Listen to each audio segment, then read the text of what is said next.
Очень люблю использовать популярный гранат, кипарис. Каждый элемент в нашем орнаменте, он не просто так существует.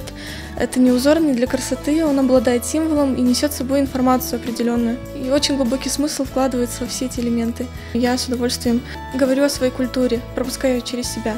Конечно, я живу в этом во всем, и у меня получаются работы, которые отличаются от работ других студентов.